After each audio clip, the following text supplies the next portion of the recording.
Dumelang thobela molweni sanibonani bhotani lotshani absheng goeiemiddag. Is it good morning or good afternoon? I'm not sure. I don't know what time it is. Thank you guys once again. Zidosha nezidosha zika Nonkwenkwezi.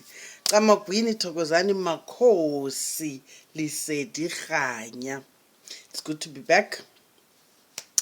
Guys, I'm not gonna be giving you stories of why I've been absent. I think by now you get the drill. It gets hectic. But I'm here now. And I'm here with a story time.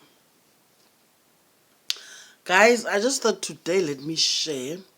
Don't mind the hair. I'm going to the salon later today. I'm gonna be looking nice as soon as this afternoon. Anyways, story time. Guys, the story time I'm about to share is inspired by an incident that occurred sometime during this week, where a patient or a client came through and I couldn't help them. Yeah, I had to refer them to the hospital as an emergency case. And it's a pity that, that problem could have been avoided. But I think, some of us as traditional healers, we suffer from, I don't know what to call it, but, not knowing when to say, I don't know, not knowing when to refer and trying to do things on your own.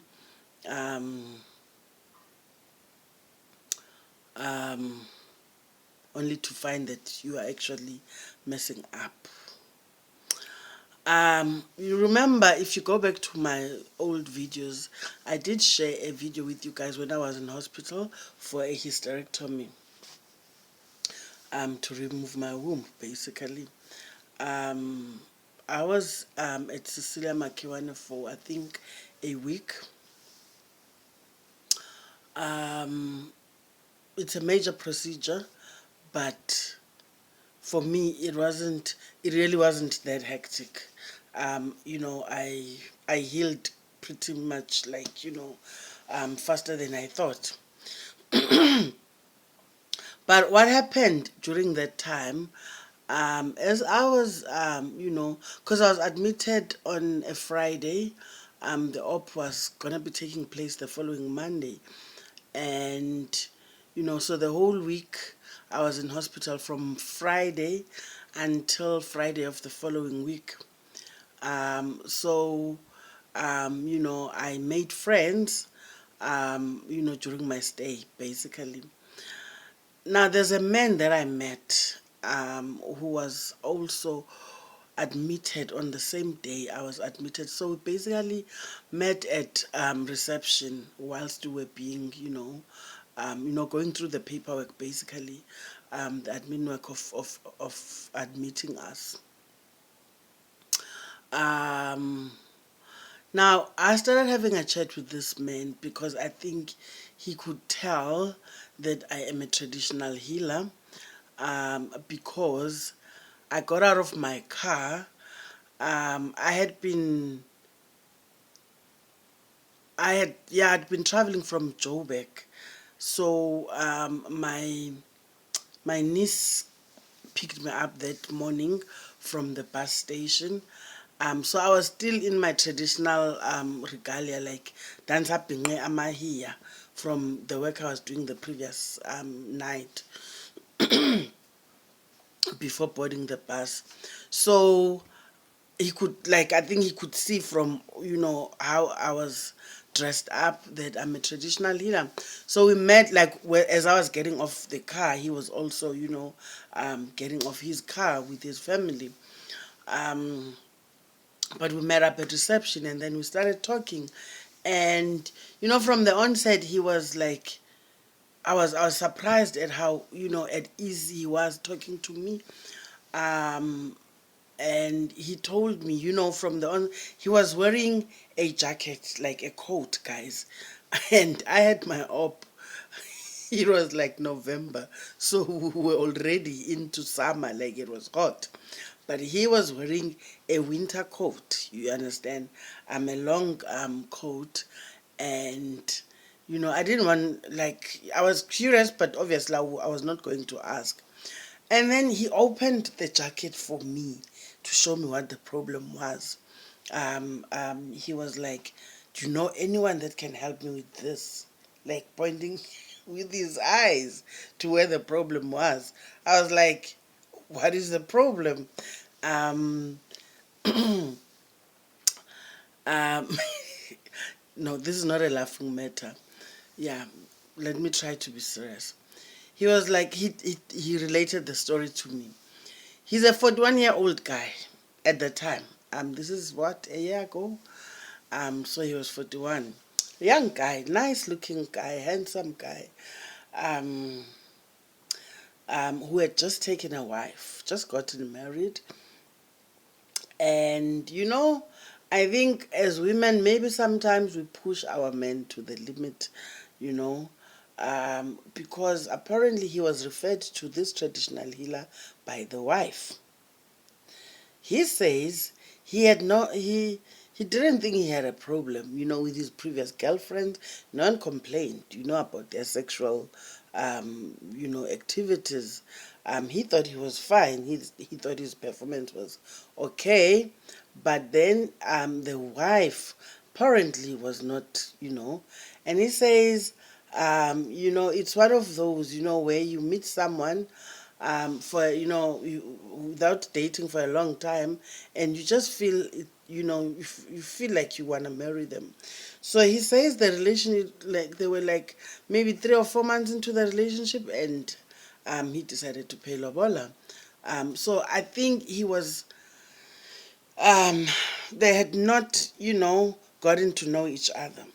So girl referred him to a traditional healer, to get a concoction, to up his performance maybe.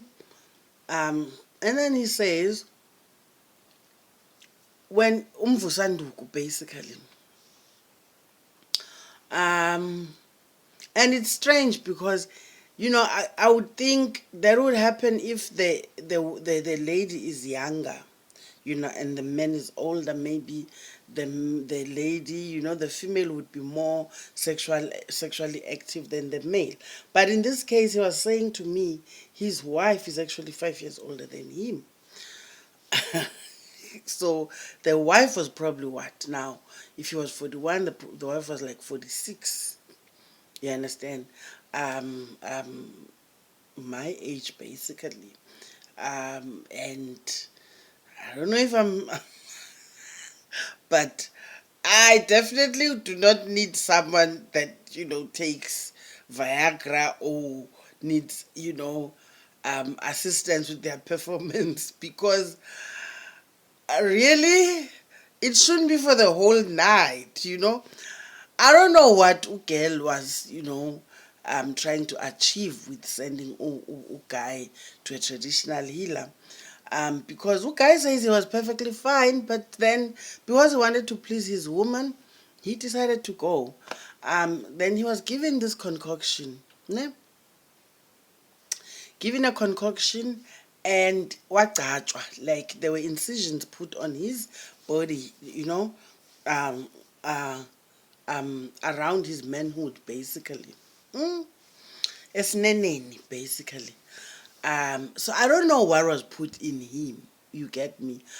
But and then a concoction, basically, imbiza, ibotile that he had to, that he had to drink for a period. And then he says, what ended up happening was he got an erection, ne?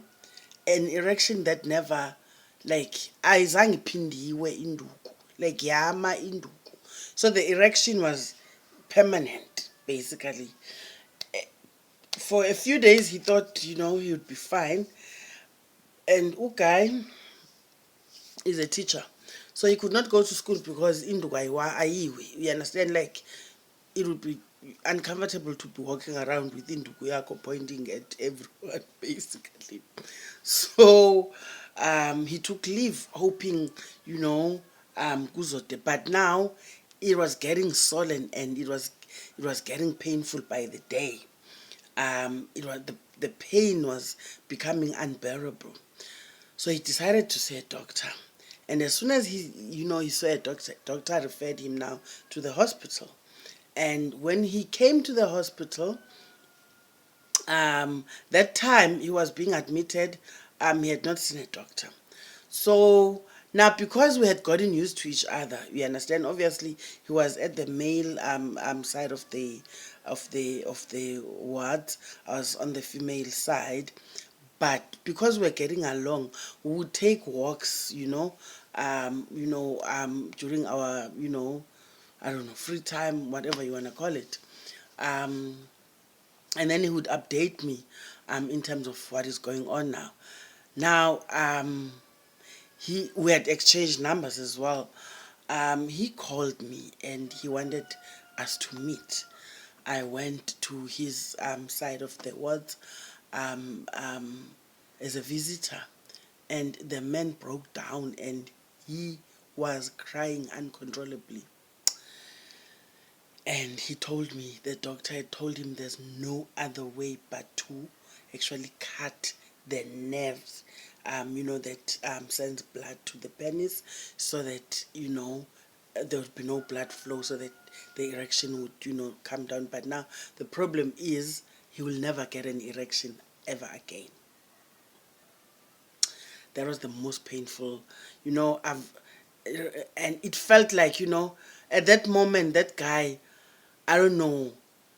It felt like I was comforting a brother, my very own brother. I felt so sorry for him. I could picture his life, a life I had. We're still friends even today. And he tells me he broke up with the wife. He's on his own now. Obviously, still the same problem. And guy chose to become gay. You know, because he's still young and there's a life to experience, and I'm happy for him that he found a way to carry on with life. So guys, I'm sharing this story because I want you to be careful in terms of who you trust, who you entrust with your life. You understand? um Honestly, some of us will pretend to know when we don't know. And this is a problem. So be careful. Take care of yourselves, guys. Be careful. Ask for referrals, references. Be sure who you are consulting. Be sure if you are going to ingest anything from any healer. You understand? You must know someone that knows the healer, that has been helped by that person. That's all I'm saying. That's all I have for you to do today, guys.